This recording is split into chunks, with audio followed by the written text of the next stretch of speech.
বড় স্বার্থপর, দুনিয়া বড় স্বার্থপর। দুনিয়া কাউরে জায়গা দেয় না, দুনিয়া কাউরে জায়গা দেয় না। এত মজবুত পাইলিং করে যেই বিল্ডিং বানাইলাম, দুনিয়া তারে থাকতে দেয় না। যা বেটা যা, যা তুই লাথি দিয়া বাইর করে যা, কবরে যা, কবরে যা। দুনিয়া কাউরে থাকতে দেয়।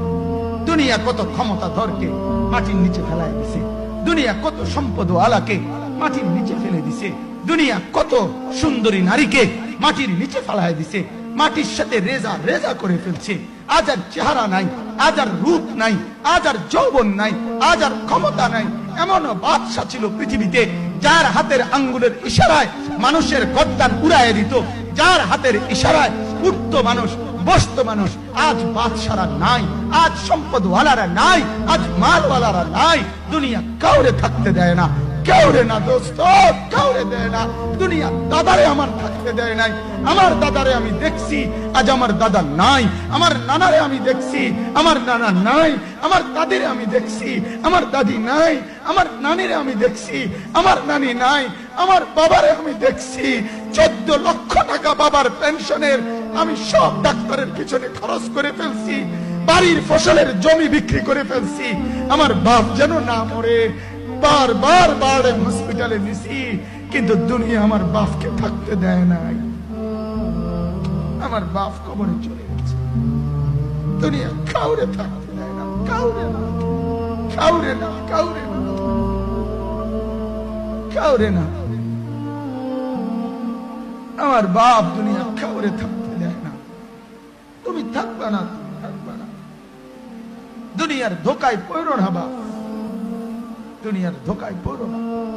মাকে বুঝার, আজ মারা বেসামাল হয়ে গেছে, আজ বোনেরা বেসামাল হয়ে গেছে, বেপরদার উৎসব তুলে দিছে। এটা যেন আল্লাহর সাথে যুদ্ধ করছে। আল্লাহ করোনা না, তুমি আরো কিছু দাও, আমরা বেপরদিকে ছাড়বো না। যুবক ছেলেগুলো যেন বলতেছে, আল্লাহ তুমি করোনা দেওয়ার চাই দাও, অশ্লীল ছবি দেখা, ফেসবুকে নর্তকী দেখা আমরা ছাড়বো না। দেখি তুমি কি করতে পারো, তুমি যা করার করো। দোকানদার ব্যবসায়ীরা হারামের লেনদেন করা বন্ধ করছে না, সুদখোর সুদ ছাড়ছে না, ঘুষখোর ঘুষ ছাড়ছে না, নাফরমান আর জিনাকার ব্যভিচারী এরা কেউ কিছু ছাড়ছে না। বেহায়ার বেপর্দা নারী তার অশ্লীলতার বেহায়াপনা ছাড়ছে না। মুসলমান তার ঘরে টেলিভিশনের নর্তকীর আওয়াজ তো বন্ধ করছে না। হায় করোনা কিভাবে যাবে, আযাব কিভাবে যাবে বলেন, বলেন, বলেন আপনারা। আমার বাপ ফেরাউনের উপরে তো আযাব এতদিন ছিল না, নমরুদের উপরে আযাব এতদিন ছিল না, সাদ্দাদের উপরে আযাব এতদিন ছিল না, কারুনের উপরে আযাব এতদিন ছিল না, লূত আলাইহিস সালামের কওমের উপরে আযাব এতদিন ছিল না, হুদ আলাইহিস সালামের কওমের উপরে আযাব এতদিন ছিল না, নূহ আলাইহিস সালামের কওমের উপরে এতদিন আযাব ছিল না। আজ আমরা মালিককে এই পরিমাণ নারাজ করছি, মালিক এত বেশি নারাজ। আজ 1 বছর হয়ে গেছে, 1 বছরের চাইতে বেশি হয়ে গেছে, কই করোনার মহামারীর আযাব তো যাচ্ছে না, গেছে গা বলে।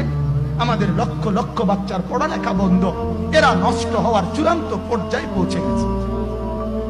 মোবাইল এদেরকে শেষ করে দিছে। লক্ষ লক্ষ ছেলে। গতকালকে এক মা আমার আত্মীয় ফোন দিয়া বলতেছে, সকাল 10টায় বাচ্চাটা ঘর থেকে মোবাইল লইয়া বাইর হইছে, রাতের 10টায় মা তারে ফোন দিয়া বলছে, বাপ ঘরে আসতি না, ভাত খাইতি না। বাচ্চা তারে বলতেছে, তোমার অসুবিধা কি, তোমার সমস্যা কি? মা এই কথা বইলা কায়দা দিছে যে, শোনেন হুজুর কদ্দুর দোয়া করো। এক বাচ্চা, এক ছেলে, সে যদি তার মাকে কথা বলতে পারে, তার মানে গুনাহ তারে এত মজা দিয়া দিছে, ফেসবুক তারে এত মজা দিয়া দিছে, ইউটিউব তারে এত মজা দিয়া দিছে, নর্তকী তারে এত মজা দিয়া দিছে, গুনার দৃশ্য তারে এত মজা দিয়া দিছে, সে মাকে ধমক দিচ্ছে। রাত 10টা বাজলে কি হইছে, রাতের 3টা পর্যন্ত দেখলে তোমার সমস্যা, আমার আখিরাত আমি নষ্ট করলে তোমার অসুবিধা, আমার জাহান্নাম আমি ঠিক করে নিলে তোমার সমস্যা কি? আল্লাহ আমাদের